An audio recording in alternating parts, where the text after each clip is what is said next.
Okay, I have done my taxes under Biden and under Trump. So, same tax year, and I'm going to show you all how it turned out. So, here is my taxes under Trump. I made, let me make this a little bigger so you can all see it there. I made $55,671. That was my wages. $19 in interest from my savings account, which came up to a total of $55,690. So, for Trump, I had some adjustments to income. So, I paid $22.71 in student loan interest. So I'm allowed to deduct that from my income. So 53,419. And then I itemize my deductions. So that's this right here. So under Trump, Schedule A, which I had to scan this because for some reason it wasn't fillable. I had a total of 22,962. So medical expenses, which under Trump, you have the first 7.5% that you can't deduct. So I couldn't deduct the first 4,006, so I could only deduct the 7,549. And then here's all my taxes, real estate taxes. I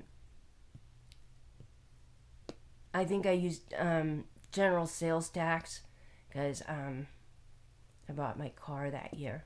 So 6324. Home mortgage interest 7,221. Gifts to charity 1868. So all that came up to 22,962. So if we go back to the Trump 1040, so I took the 22,962, that gave me 30,457 in taxable income. And under Trump, I paid 3,467. So let me get the tax rates out. So it was 30,457. So I have the tax rates here. So I'll use 2018. So under this, well, no, let's use this one. This one's better. It's the same rate.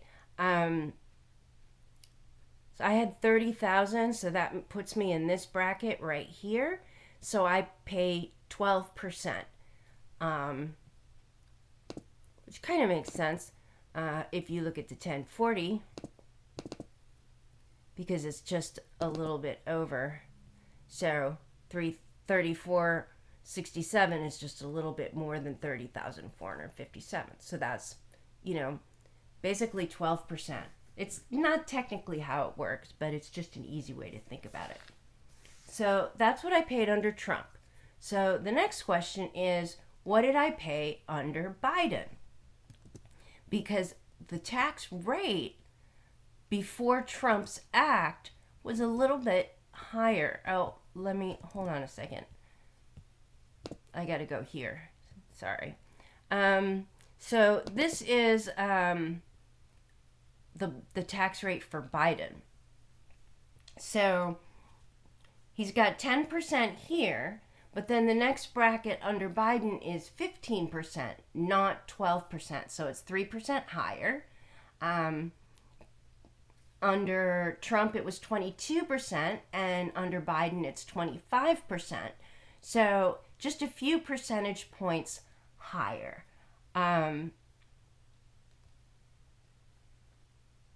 So let's see, what does that percentage point come out to? So,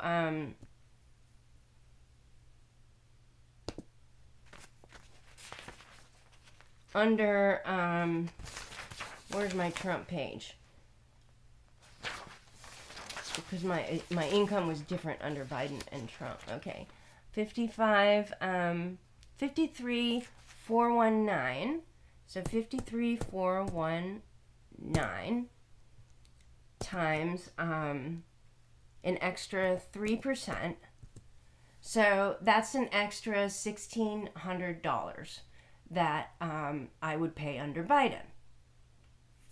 So that seems like a lot when I'm already paying $3,400 and then I'd have to pay all that extra. See, I'm already paying $3,467. If I have to pay an extra, $1,600 off of that seems like a lot. But let's look at Biden, because actually there's a lot more just going on than the tax bracket. So here's Biden. I'll make it a little bigger so you can see it. So same thing, 55,671 and 19. So my income is 55,690. And then you remember I had the student loan interest deduction for 2271. But under Biden, I also was allowed to use my moving expenses because Trump removed a lot of the deductions. So you have more deductions under Biden's act. So moving expenses is this form right here. So your transportation, storage, and your travel and all of that. And actually, mine was only $36.06, which is actually really cheap for moving expenses. Anyway, I also got to deduct that from my income. So that put it down to $49,813. So my adjusted gross income is a little bit less with Biden than it was with Trump. So now here, the next thing is my itemized deductions. So that's Schedule A. And there's some differences here, which are actually huge. So first difference is under Biden's law, I could only deduct after the first 10%. So Trump was 7.5%. So this is a little lower here than it was under Trump. This is the same than it was under Trump. This one is a lot higher because I'm allowed to include my mortgage insurance premiums, but I wasn't allowed to do that with Trump. Charity is the same. Then we get down here, and casualty or theft losses. When I was moving, I had a whole bunch of stuff that was kind of damaged in the move. So I was allowed to claim that here. But that was another one of the deductions that Trump took away. And then unreimbursed employee expenses. He took those away too, which that's huge for me, like $21,789. So let me get that out so you can see that. So these are expenses that you incur because you're an employee. If you're a business owner, you can still claim expenses. But if you're an employee, that one was taken away. So this right here is for my vehicle. And if you use your vehicle more than 50% for work, then you get to deduct um, all your gas and all that other stuff, unless you want to use the standard mileage. But I used actual expenses. But you also get to deduct a portion of your car when you buy your car. So that's why this is so big, because I'm deducting a portion of the expense that it was to buy the car. Here's parking and transportation related to work. My work travel. I have to travel a lot for work. And then my work expenses, which are really high.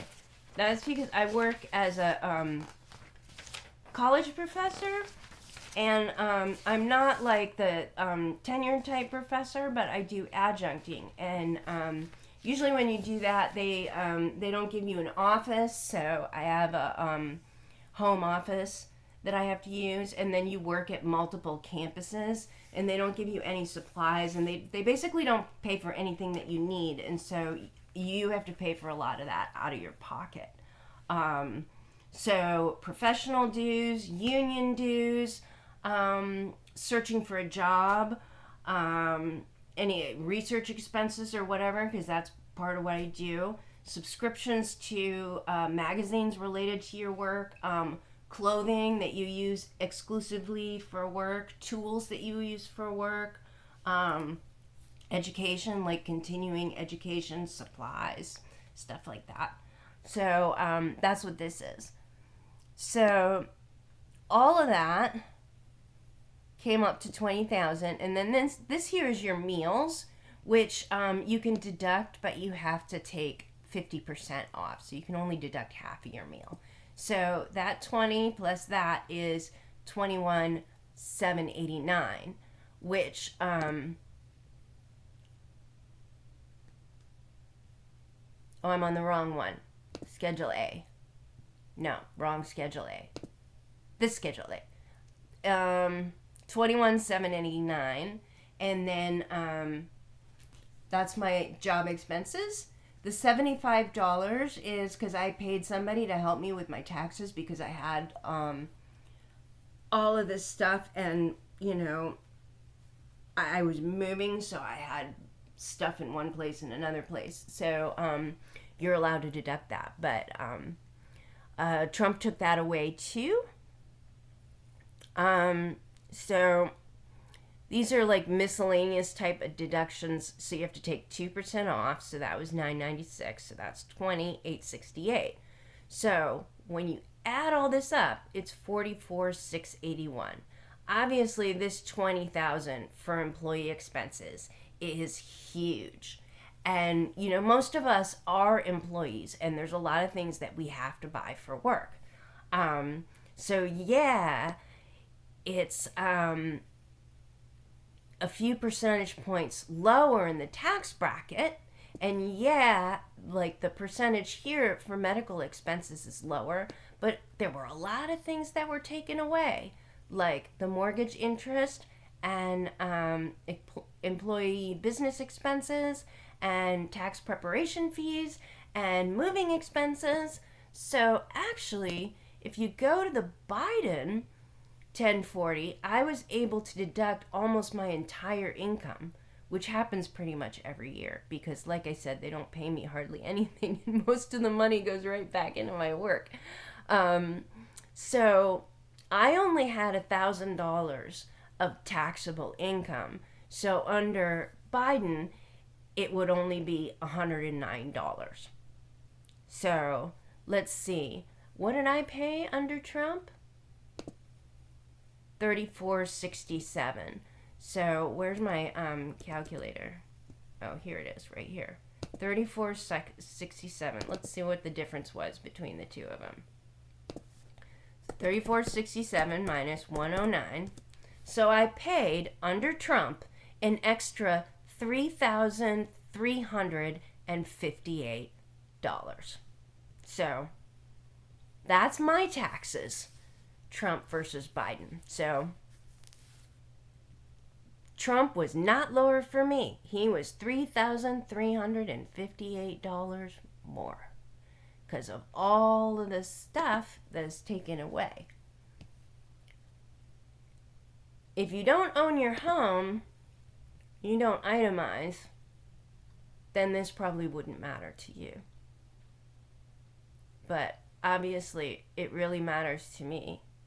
And if you don't own your home, but you have to pay for work boots, you have to pay for your own work uniform, your employer makes you do XYZ, makes you go get a health checkup. A lot of people have to do drug tests. All of that stuff is deductible under Biden. Under Trump, it is not. So those deductions can really add up. All right, that's it.